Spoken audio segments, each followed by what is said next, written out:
You're watching Access Minnesota. Here's Jim Dubois. Now more of our conversation with history professor Jeffrey Pilcher on the impacts of Prohibition. The National Prohibition Act is also known as the Volstead Act, so named for its author, Andrew Volstead, a Minnesota congressman. Were anti-alcohol sentiments particularly strong in Minnesota at that time?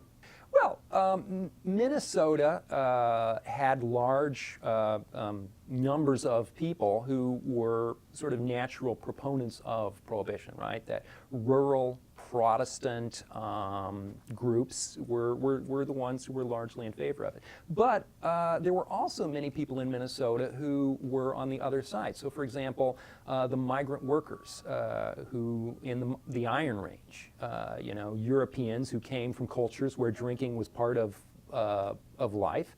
And they were opponents. And so, they're sort of Catholics in German Catholics in St. Paul, who supported it as opposed to more Protestants. And so it was really not a state by state, but rather different regions, different populations and that was true really across the country.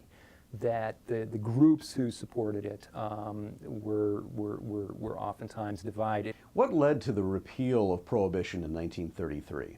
So there was not much support within the government, and the issue really crystallized in the 1928 election when the Democratic candidate Al Smith, who was a Catholic, came out in opposition, public opposition to Prohibition. It was actually one of his part of his platform for the election was that he would repeal.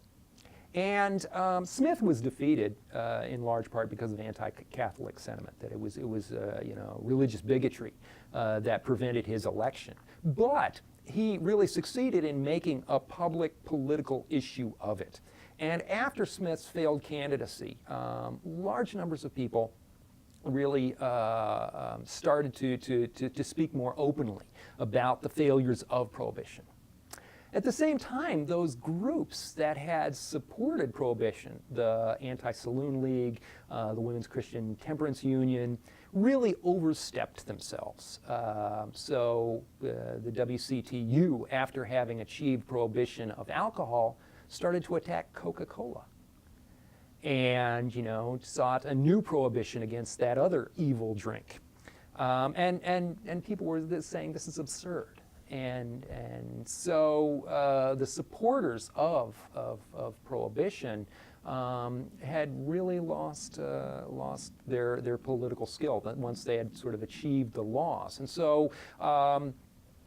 In the 1932 election, when Franklin Delano Roosevelt, who actually had been a supporter of temperance earlier on in his life, sort of joined in on this idea. And so there was just this widespread sense that Prohibition had been a failure, that the noble experiment had not succeeded.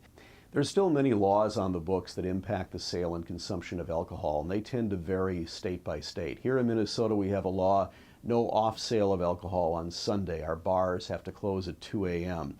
How do these regulations affect contemporary drinking culture?